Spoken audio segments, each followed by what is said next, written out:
Welcome back to Metals, Money, and Markets, week ending December 8th, 2017 for MiningClips.com. I'm Rob Goodman, and with me as always to break down the information, Mickey Fulp, the Mercenary Geologist. Well, the theme is, Mickey, markets are go, the dollar's up, and the metals are off. Let's break it down here where it was quite red for the metals this week. Yes, Rob. Gold fell below its 200-day moving average, closed at 1248, down 2.5% for the week. Silver went below $16. We haven't seen that since mid-July, closed at 1581 for almost a 4% drop. The big loser in precious metals space was platinum, down a whopping 6% to 885. I might buy a bar or two of platinum this week. And finally, palladium even went down. We haven't seen this in a month. It fell to 997. Now, bear in mind, that's still a 16-year high, but down almost 2% for the week. And finishing up with copper, its biggest down week in some time.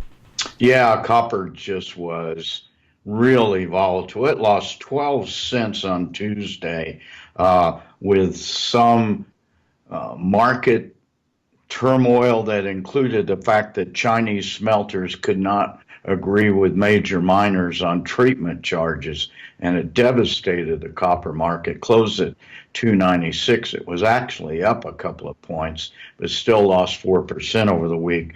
It's in backwardation going out 2 months right now, and went up today on strong, very strong Chinese import data, but maybe it got a little bit ahead of itself here.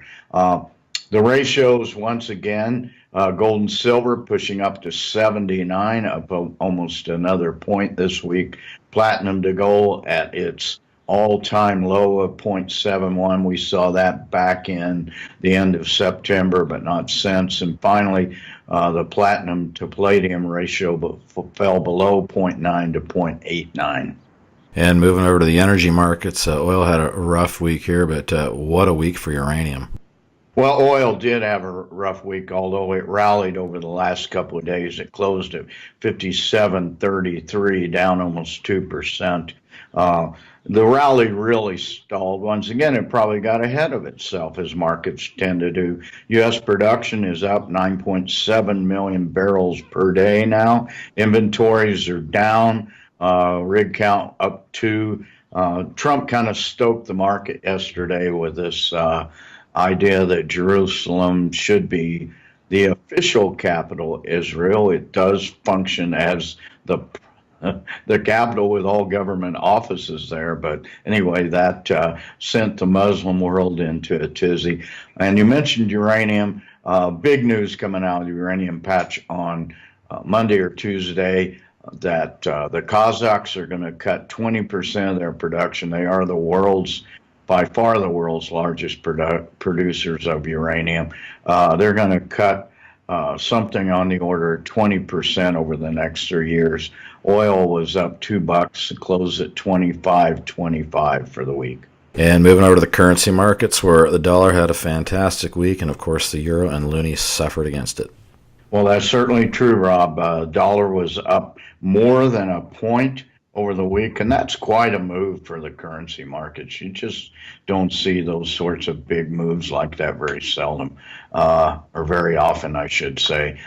Closed at 93.92, up 1.1% over the week. Of course, the euro fell 1.1% over the week to close a little less than $1.18, and loonie suffered too. It closed more than a point down to 0.7772.